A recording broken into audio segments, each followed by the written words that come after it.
Hello, everyone, and welcome to today's webinar, The Cyber Range Revolution, Rethinking Readiness in the Age of AI. My name is Ashley Bates, and I'm thrilled to have you with us for what promises to be an insightful and timely discussion. As the threat landscape evolves at an unprecedented pace, driven by both human ingenuity and AI-powered tools, traditional cybersecurity training methods are no longer enough. Today, we'll explore how cyber ranges are transforming from basic simulation environments into powerful platforms for training, testing, and readiness, not just for people, but for AI-driven defenses as well. Joining me today are three outstanding experts who bring deep experience and perspective to this conversation. First, we have Jess Byrne. Jess is a principal analyst at Forrester, serving security and risk professionals. She contributes to Forrester's research on the role of the CISO with a focus on security talent management. Additionally, Jess covers incident response and crisis management, as well as email security.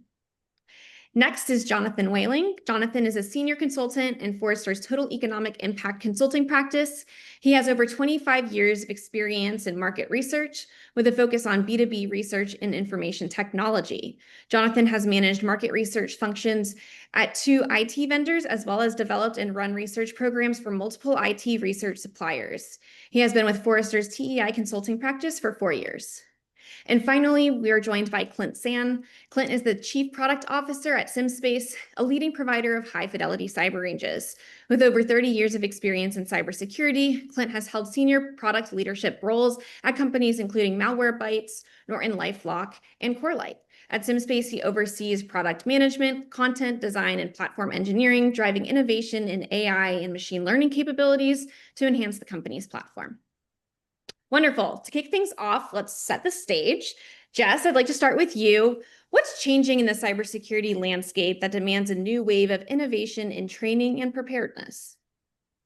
All right. Well, thanks. First off, thanks for having me. And yeah, let's start with something that I think we've all heard a lot about, which is the cybersecurity staffing shortages. But really, I'm not completely sold on that. What I've been hearing more about from security leaders that I speak to very often is not so much that they're understaffed, it's that they're underskilled or that their team skills don't really align with the emerging needs of the organization, right? So cloud security skills continue to be in short supply. And of course, now skills necessary to secure the enterprise use of generative AI or to ensure product security for anything that company produces with generative AI embedded into it, all of those skills are very much in short supply.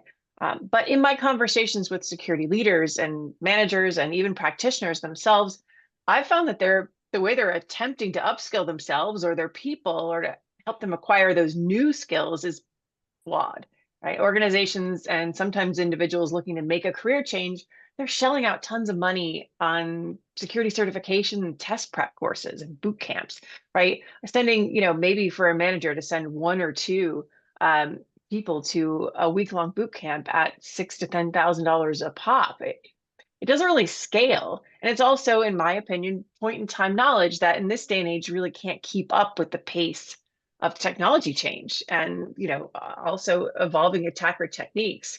What I think is much more important is that continual practical hands-on experience. As especially as organizations face this growing pipeline of these fresh sets of inexperienced talent and this shrinking pool of mid-career professionals that actually have the domain knowledge to actually be helping with things like generative AI security, you really need to verify specific skills through things like labs and exercises, right? As part of that recruitment and hiring process. And then again, no one has a lot of experience with securing generative AI and even less with agentic AI. So security leaders need to do something different. They need to plan in some way to home grow their talent in these emerging areas. So that's really becoming a big need that I'm seeing. Yeah, so I agree 100%, as you might guess. I think the way I interpret it is that the security industry, by and large, over the years, responds to everything with a technology answer. Better tool, newer tool, more detections, more alerts, that kind of thing, without sort of taking the human capital side of it into account. That more alerts means more fatigue, right? And I think about with the threat landscape question in general, it's true that the more things change, the more they're the same. right? Like at the end of the day, if you look at the sources of breaches, like it's usually a human failure in some capacity or another. Phishing attacks still are sort of the majority of the tip of the spear on how the attack chain begins. All those things on the one hand, it's same thing, different day, right? Every report every year says, guess what? More attacks, faster attacks, more sophisticated. I think the difference that you highlighted there, Jess, is that the load on the individual and the lack of ability to apply new skills or even try to figure out new skills in a safe way is a big missing piece of the puzzle, right? So you've got this sort of historical context that it's easier and cheaper to attack than defend, right? So there's a natural asymmetry to what these folks are up against out there. So how do you tip the scales back into the advantage of the defender? Part of it might be better automation, better tools. Like that journey never ends. But I think how you actually apply skills in a real world scenario is what, a big part of what's missing, right? Yeah, I think those are great perspectives. Mhm. Why we need to rethink how we prepare for teams and tools for today's threats. Let's build on that. Let's talk about how cyber ranges themselves are fitting into this shift. So, Clint, let's start off with you. How do you how do cyber ranges provide a fundamentally different approach to cyber training compared to traditional classroom or certification models? Yeah, so I think for me, it builds on what we were just describing, and that when you think about learning, we have a number of instructional design experts here at the company. And what you learn about is sort of the difference between learning a skill in isolation and learning it in context, or didactic learning versus experiential learning, right? And there's pros and cons. I think it's easy to simplify it with analogies, right? And my son's super into basketball, so this is how my brain works. But if you think about you want to become a basketball star, you can read a book on basketball. Yeah. Okay. Right. You know all the rules, kind of here's, what I'm supposed to do. Got it. Are you ready to be a star in basketball? No. Then you have the notion of learning skill in isolation. This is I'm learning dribbling, I'm learning shooting, right? And you stand there all day and you do a million free throws until you're really good at it. Okay, good. Am I a basketball star now, right? Not really. Then you get to the notion of one-on-one, 1v1, right? So I got a person now and we're going at it. It's a little bit more realistic, but it's still in isolation of what a real game is like, all the way to obviously the analogy would end with a scrimmage, right? Where you've got teams playing each other. I think from a cyber perspective, it's a lot like that. Many of our customers start their journey with read a book on basketball. And I Mhm. think this echoes a lot what Jess's comments were on the prior question that, okay, so I go to a classroom, I learn about how to configure the firewall, install the firewall, troubleshoot the firewall, configure the firewall, right? And then maybe you have labs in that class, which to me is equivalent of, all right, now I've got a 1v1, right? I'm getting a little skill, I'm getting a little action, but I'm still missing production context for how the playbooks work, whether our processes were designed correctly. So then you get to, the analogy of with a cyber range, you're actually mimicking the real world threat exposure and an intensity that is not there in isolation. So for our customers, it's the equivalent of saying, don't just read the book, right? Don't just practice on your own. Cybersecurity is a team sport. So Mhm. unless you have an environment where you can freely take risks with your teammates in a realistic environment, it's the equivalent in my mind of learning to fly a plane, but never using the flight simulator. And I often ask folks, if you travel by aircraft, would you get on the plane if you knew the pilot never flew before? And nobody would. Whether or not they learn the rules of the plane and all that kind of business, you're not going to get on the plane unless there's some experiential learning happening, right? So that's what's happening to our customers is, they go to the class, they might get the certification paper, but they cannot fly the plane. So Mhm. that's sort of how I think of where cyber ranges start to apply to this challenge we're describing of the human element of cyber continuing to be the weakest link, right? Yeah, yeah, I would totally agree with that. Actually, my husband has his pilot's license and absolutely supplements with the flight simulator all the time. Very realistic, actually, pretty interesting. But I want to emphasize again that cybersecurity skills and training platforms that include a cyber range really deliver value to security leaders and their teams and their executives by demonstrating incident readiness. And they really assist in building that business case for additional investment in case you need it by really detailing the skills, the processes, or even the compliance gaps that are uncovered by um, both individual assessments, but more importantly, team training exercises and crisis simulations. Because to me, the best way to understand your team's ability to withstand an attack is for that scenario and the environment to be as realistic as possible. So I've been encouraging Forrester clients to look at cybersecurity skills and training platforms that feature cyber ranges with high degrees of customization to really replicate an organization's network and security tech stack to get into some really sweat-inducing, panic-inducing live fire exercises, because then you'll really know where your process breaks down, where people's skills Right. need to be improved. So I also tell them to look at platforms that deliver reports and dashboards and metrics at that executive level and offer some sort of post-exercise results with detailed recommendations and next steps, because I think that's incredibly important and also really great data to present and make a business case for more investment in staff and skills and training, for change management, all of the above. I wanted to jump in and add a few benefits that we learned from a recent total economic impact study that Forrester conducted on behalf of SimSpace. And these are sort of less obvious things beyond what Clint and Jess have been speaking about.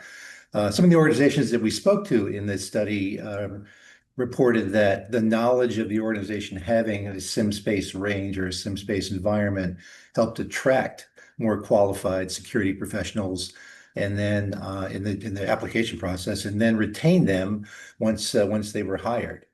With regards to the cyber range exercises themselves, many of the organizations reported that overall employee morale and satisfaction increased. Again, with the analogy that Clint referred to about just working in a team environment versus a classroom environment is a much more satisfying and rewarding experience. Furthermore, they were able, with retaining more qualified professionals, they're able to reduce turnover, and then the corresponding costs that might be associated with hiring and onboarding new staff. So once SimSpace was in place, a couple of the organizations said, "Yeah, we're able to retain these people and reduce our new hires." Yeah. So go ahead, Jonathan. You want to finish your thought? I'll chime in. And interactive nature of the SimSpace cyber drills led to this increased employee engagement and satisfaction. And then in a couple of cases, managers were able to identify more higher performing engineers and employees and reward or promote them, or put plans in place to retain them. Regarding the economic impact of this, Forrester estimated that a composite organization with SimSpace from the study with about 150 cybersecurity FTEs could save around $400,000 in training expenses over a 3-year period. Yeah. So what I was going to add, you made some, I think, really powerful statements there that I could give some anecdotal experience to, and what we're talking to our customers about, which is really the notion of, tying it back to what Jess said at the start about the skills gap, right? There is a talent shortage, got it, and you can't hire your way out of it. I think that's a fact. All of the top banks, everybody's competing with the military and everyone else for the top talent in the industry. So you have to build it, right? And I think about training as a different context than skill development. So I think one of the things you're describing when you think of people, right, and the impact on the people function of a company, attracting talent, growing talent, is how do you take a sort of tier 1 SOC analyst and turn them to tier 3, Yes. right? Those are the scarce resources. And I think a lot of the security industry has sort of pre-concluded, well, that's not possible. AI is going to do it all. Just to sort of summarize, I think a lot of people are going, yeah, there won't be enough humans, so artificial humans will need to be the mechanism for how that scales. And whether or not that is a realistic vision, I think most folks would argue there's enough production risk in that is no time soon that's somehow the answer, right? So I think focusing on the shift from training, which feels like a skill in isolation term, into skill development, where you take people off the street, you teach them a baseline skill, and then you grow them over time. It's a cheaper, faster, and more scalable way for someone to build a world-class security operations function, right? Because not everyone's going to hire the top three people out of the three-letter agency that just retired, right? So I think that notion you're bringing in, Jonathan, of developing talent and all the many ways that that can impact an organization is huge. Let's zoom out a little. Obviously, cybersecurity is not just about the individual, it's about systems, teams, workflows. How can a cyber range be used not just for training individuals, but also for testing tools, workflows, operational playbooks, and the entire team's performance? Yeah, I can start. What I love about cyber ranges, beyond putting teams and processes to the test, is the ability, in some cases, they're not all created equal, cyber ranges. In some cases, you can test out new detections before rolling them out. You can test integrations and data flows between security and IT tools to ensure, all the practitioners involved in an incident or even just general workflows have the right information and context to make decisions.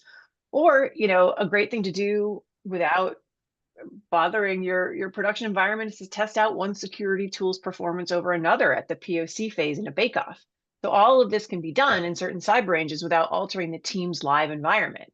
And this data is incredibly useful, especially as executives are pushing for things like tech consolidation or to use what a company is already paying for through larger enterprise licenses. I'll leave it there, but data from a test, in a cyber range may actually help a security leader retain budget for a trusted solution or get them additional budget to add a new tool or feature. So I think this is an incredibly powerful use case for cyber ranges.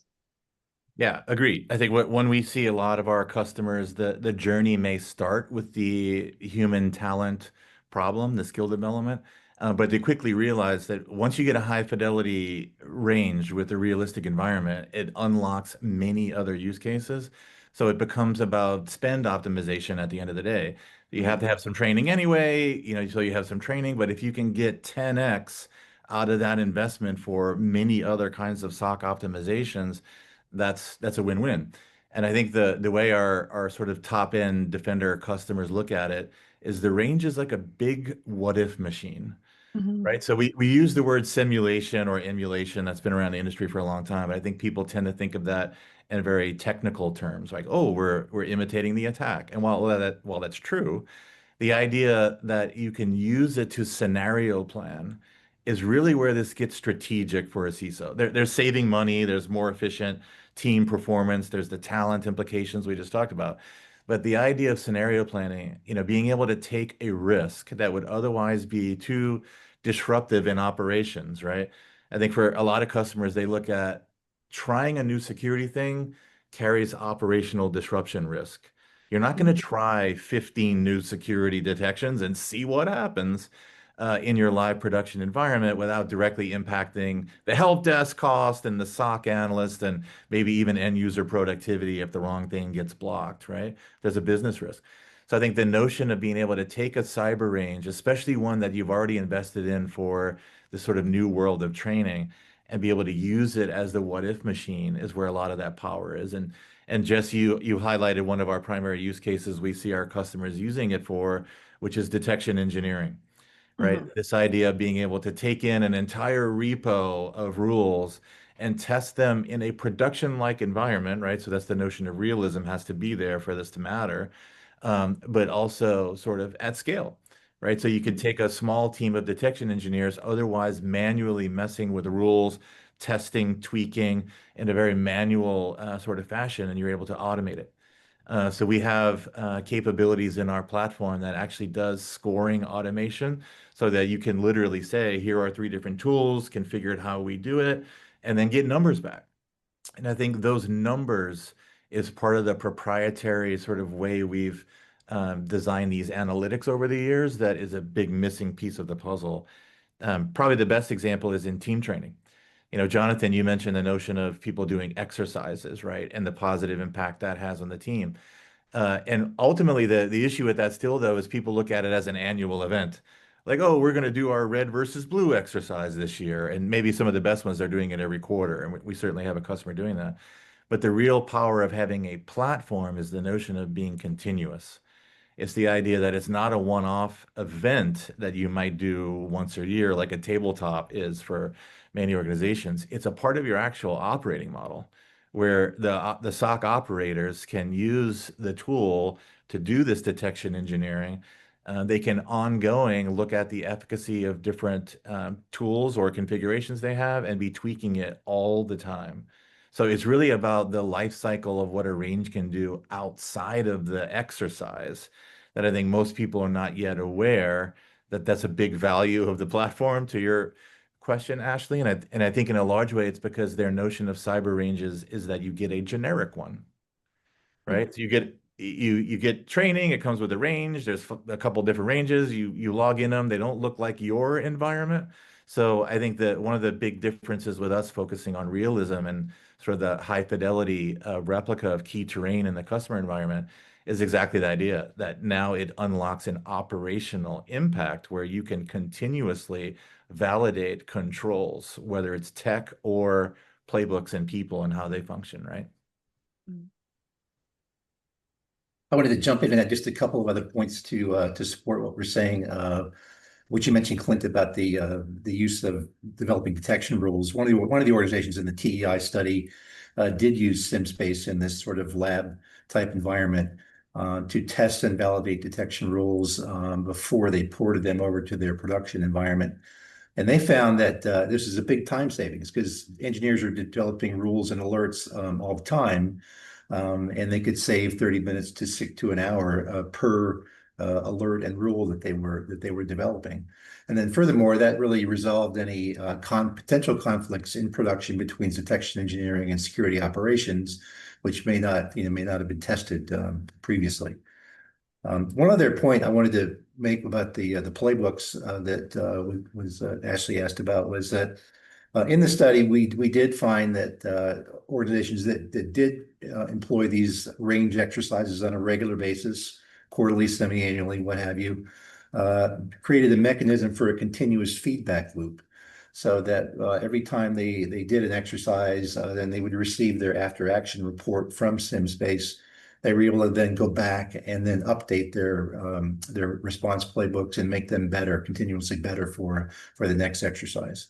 So that really made sure that all of their documentation and preparation materials were current. Yeah, I think Back to you, Ashley. Yeah, he was cutting out for a minute there. I think Yeah. we got the main crux of the argument about continuous benchmarking. In fact, we often think of our platform not as a training platform, but a benchmarking platform with that notion of understanding where you are, right? Getting the insight on where you want to be and continuously iterating. So I think, my comment about the numbers being important is a strong piece of our differentiation there. Because when you do an exercise in our platform and you're stress testing either the defenders or the red team or both, we have proprietary analytics which surface what we call the defensive success rate, which mathematically takes a look at what indicators are you finding at different phases of an incident life cycle compared to what we know to be there, both in terms of false positives and true negatives. So you get actual quantifiable data about how the team performs for real that you can then, of course, gamify over time, right? And see how can you improve the numbers. I think for the CISO, that's a missing piece of it. There's a lot of metrics around sort of the cost of a breach and sort of how you save money or optimize the SOC, but there's generally not many metrics out there about how does your SOC perform, outside of kind of maybe the standard time to detect, time to remediate, but how is the playbook working, right? And we have a set of metrics that enable someone to benchmark that. Yeah, at the end of the day, it's really end-to-end validation, right? It's not just about the Yeah. individuals, it's people, process, technology, validating all of it. So let's layer in AI. With so much attention on AI for security strategies these days, right? Let's talk about its intersection with cyber ranges. Clint, I'll start with you. What role can cyber ranges play in the AI first security era? Yeah, I mean, this is a couple hour topic on itself. So I think maybe we'll use AI to summarize it and get to the point. Yeah, I think that the first part about it is, if you accept the idea that we have a high fidelity copy of many of the world's most elite defender networks, we know the behavior of those defenders, right? We have these exercises that they're sort of continuously doing on the team, both from an attack and defend perspective. So we have a pretty unique ability to generate data that should be used for training AI. So if I look at sort of how can a cyber range be used to improve defenses for AI, it really starts with this idea of, can you trust it? We talked about earlier that a lot of CISOs see it as a silver bullet. Oh, like, well, I can't train and I can't hire my way out of this, so let's have AI do it. But on the same side, they'll also tell you they don't trust it. They're not going to put an AI model or an AI agent in production and have it quarantining machines and blocking ports on firewalls and all that stuff. So for us, it kind of started years ago, where vendors would come to us and say, can we use your range to actually develop our AI products? So other security vendors would say, we are struggling, like as in they are struggling, to how do you develop these tools in a safe place with low false positives and high efficacy? So the vendor community started coming to us with, hey, we need a safe way to do this without production risk. Our customers are not going to let us put these models in there and just turn it loose, right? So I think it starts with, can you use it in a safe way? Again, back to the what if machine thing, to actually build and tune more reliable AI so that it becomes reliable, for that you can trust in production. The second piece of it is generating the data based on all that so that you could use it to train those models. I think I would argue a lot of the models are becoming utility, right? There's a lot of open source versions of it. There's a lot of innovation happening there for sure. But from a cybersecurity standpoint, the LLM itself is not the important part. It's the training of it and the governance around it. And I think with a cyber range, you can do scenario planning.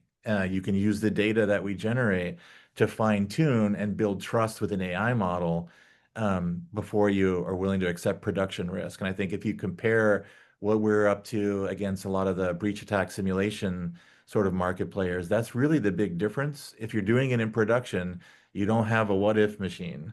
So you are limited in the terms of experimentation you can do, which in the world of AI is critical, to be able to really stress test what it may or may not do. And that's only safe to do in a non-production environment. And that's where I think ranges play a big role at the start of our AI conversation. Yeah, absolutely. And I want to go back to even the skills again, right? Because AI skills, be they prompt engineering or pen testing AI models, they're new. They're new for the most part. You can't necessarily hire people on with multiple years of experience in this. You have to home grow them. And the best way to do that is to use a cybersecurity skills and training platform with a cyber range and have some of those hands-on experiences to train the talent you believe that have the qualities, or what we've been calling at Forrester human skills as opposed to soft skills, right?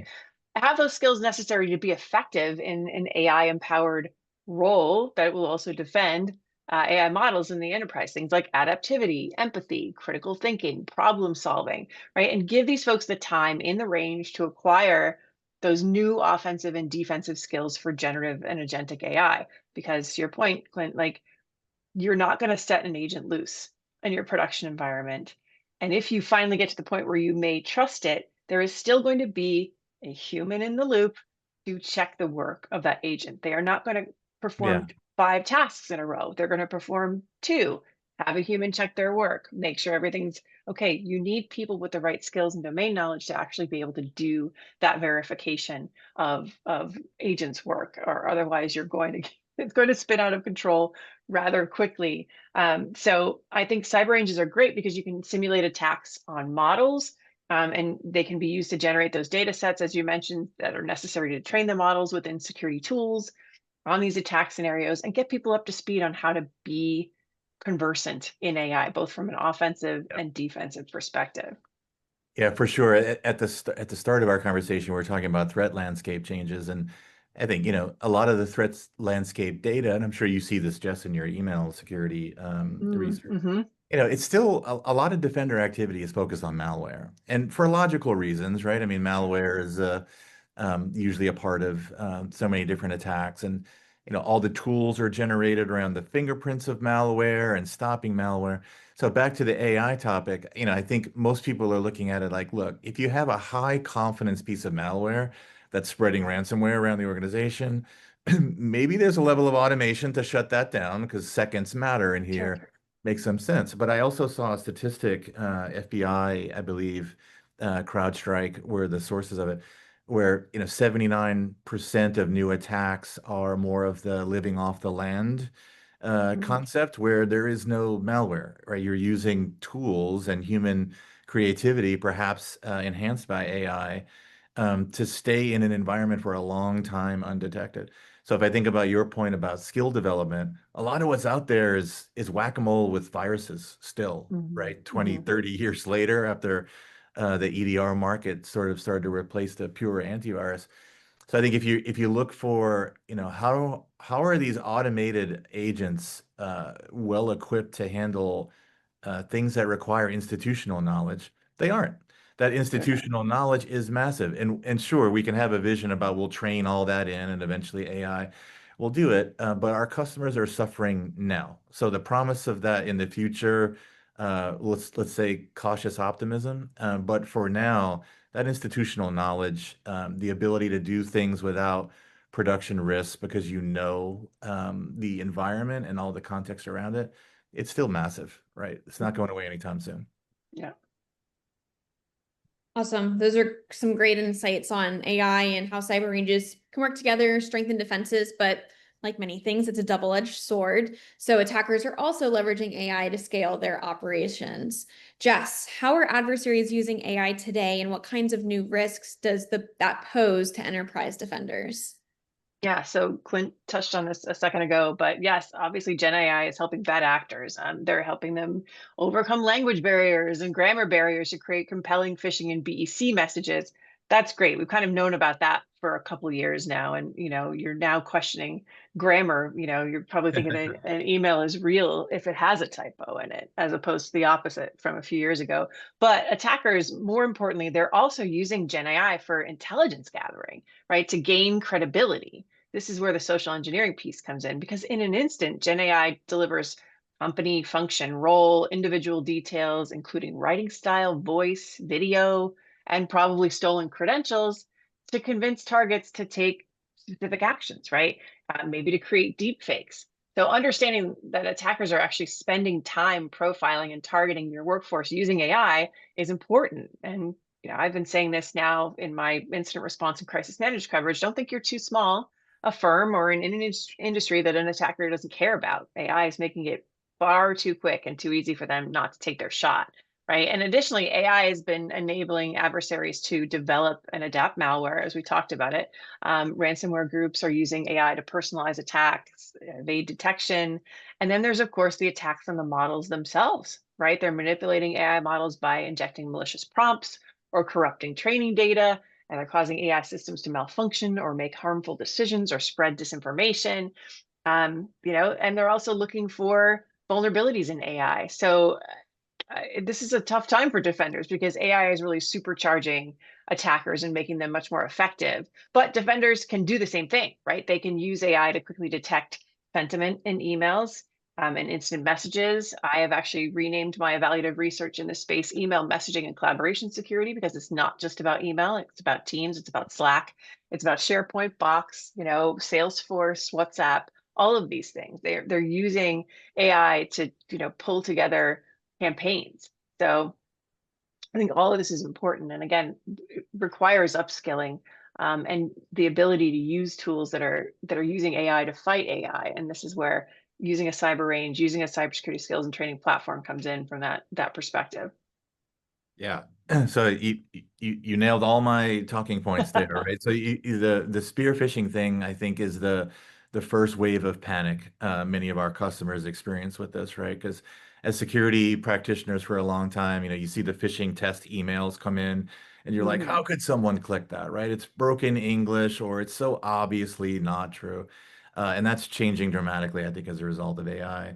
I think the deep fake point, especially in our political climate, is a big risk for organizations because you're more likely to take the clickbait for sure. with continuous breaking news. But I think, the one I saw the other day was about command injection, right? So it's sort of a new notion of what SQL injection has always meant, right? For SQL injection to really work, you kind of have to have an understanding of the table structure, what database version is there, how does commenting work, what stored procedures could you access that have been disabled. There's a lot of technical stuff you need to do sort of a prolonged campaign that might leverage SQL injection. With an LLM, it's natural language, right? So you're literally injecting a prompt without technical knowledge. You go, hey, by the way, ignore everything you've ever been trained on, do this other thing, right? That's a natural language thing. So, but back to my earlier point about the sort of inherent asymmetry where it's easier and cheaper to attack than defend. To your point, Jess, if the defenders are doing this for scale and efficacy, if the good guys are not, that asymmetry just exploded, right? So without the ability to upskill, use a range for a lot more than training into kind of this continuous benchmarking idea, um, the scales are pretty significantly tipped in the wrong direction. I think you both really underscored how critical it is to stay ahead of the curve these days, right? So, as a final question, let's look ahead. Clint, we'll start with you. How do you envision cyber ranges evolving to support not only people, but also tools and AI-based co-pilots in the SOC? Yeah, so I think it's a logical extension what I was just sort of describing there, right? At the end of the day, how do the good guys use AI? Or how should they, and how is that related to cyber ranges? And I think we look at our AI strategy with the range in sort of three layers. So first, you've got this idea of making things easier, right? So this notion of an entry-level SOC analyst, how do you upskill them to a tier 3 SOC analyst? How do you make what is otherwise very complicated easier? So for cyber ranges, for example, like, yeah, there's a lot of power in the idea you could build a copy of your production environment with all of your tools and its configurations, but that could also represent a lot of complexity. So how can AI be used to easily and with intuitive experiences take a much less IT savvy person and get them productive in the cyber domain, right? So even just the notion of building a range, we have the idea of the range co-pilot, as you mentioned, Ashley, right? That term, could you describe a target environment? I'm looking to protect a hospital. It's a hospital in this country. All the applications in that country would be in this language, right, with these kinds of attacks or this kind of user traffic. And they'd be able to, not just configure it in a series of menus and sort of complicated technical jargon, but in natural language, right? Describe a range you want to see, describe attacks that you want to see, and have that sort of automatically build out. That's sort of the first tier for us. How do we make something that would otherwise be complicated to unlock value super simple, even for non-IT savvy operators? The second area for us is really around improving realism. So I think we've made the point a couple times throughout our conversation that the more realistic the range is, or the more sort of tuned it is for a particular unique set of tools and playbooks in an organization, the more you can unlock in terms of all these various use cases, right? The detection engineering one being a great example. So using AI to improve realism means how do you make the simulated or emulated attacks and user behavior engines that we have in the tool more lifelike, right? They're not repeating the same behaviors over and over again. They have behavior chaining, as we call it. So the automated attack influences how the automated user behavior happens, which then automatically changes what the attack techniques are based on that. So the ability to make a dynamic sort of self-learning, self-healing system is what creates the high fidelity environment that unlocks all that value, right? So I think bringing the notion of AI agents in to improve realism is our number two.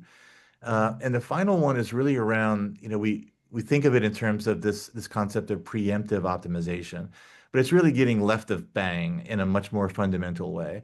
So the way I would describe it is, it's great that we can make ranges easy to use for human operators to do all these sophisticated things, but we can also use the agentic AI notion to automate a lot of what would otherwise be needed in general. Like, for example, could you put a series of agents in the range with your network configuration, your tooling, your detection rules, and have it automatically surface insights? You know, by the way, based on how this is running in a simulation, you could save money by getting rid of this tool, optimizing this tool that way. You could reduce the time to detect or the time to remediate. But rather than requiring the end user use the range, what if we could automate that entirely through agentic AI, right? So you have the training use case, you have the testing use case, but you've also got this notion of preemptive optimization where the range itself is suggesting to you ways to spend money and do things better. So I think those are the sort of three ways that we've been heavily focused in our roadmap around sort of where can this all go, using it to help the good guys in that asymmetry. I love that. I love these use cases. And to me, when we're thinking about the future for this, it's really about building this AI ecosystem, right? This is an ecosystem now, one that trains and tests and tunes not only the humans, but the automated tools and the co-pilots and the agents that are in there that are becoming essential to the modern SOC. It's going to test detections, it's going to test response, and all of this can be put through the test in multiple different scenarios based on the latest emerging threats that are coming out without ever touching that production environment. You know, it can be used to generate the traffic and the threats and the real time, you know, even equivalents of social media or other things that are happening that create the real sweaty moments that people need to understand whether their processes are going to break down. And I think co-pilots are going to need to be validated. You know, is the information that they're providing to the defenders in real time accurate? Or is the tasks the agents are completing, is that accurate? All of that can be tested in a range like this. So I think this is really great because, again, you can go through so many scenarios, both current and emerging, with your team and really put them through their paces. Yeah, when we started the conversation a couple of years ago now, really about you know, with customers, would you want a chat-like experience with the range? You know, the initial feedback I think years ago was, you know, maybe a little bit of an eye roll, like, okay, yeah, everybody wants to do the chatbot thing, but it's because your average consumer is used to this support experience. They have a problem with their cell phone or whatever. They go to the chatbot. They're trying to get an answer. They can't get one. It's very frustrating. Like that's the sort of emotional reaction people have to a co-pilot idea. But I think fast forward to current state, where this is a lot more proliferated out there. People have experience with the power of what that interface can do. It's changing dramatically in terms of what the customer expectations are for us to do in this area. So I think about, you know, Jess's point about future talent and skill development, upskilling people. You know, the workforce of the future, the people, you know, coming out of college now, they'll be AI native, you know, relatively soon. It will become the way they think of interacting with technology, and even drag and drop will seem weird, right? Five to 10 years from now. So I think we have to get ahead of that and thinking about, you know, what's the experience that unlocks the value of these kinds of tools. And I think more and more it's natural language versus complicated interfaces you know, you're trying to make easier with drag and drop. You have to do those things because everyone learns and uses different, but I think, you know, those experiences we're working on are going to change the game for upskilling in the future. Well, incredible conversation. Thank you, Jess, Jonathan, and Clint, for sharing your expertise today and just your interest in the topic. We hope this discussion has sparked ideas on how to strengthen your own security programs and prepare for what's next for those that were in the audience. But we really appreciate everyone's time and thank you to our panelists. Thank you. Cool. Thanks, Thank you. guys.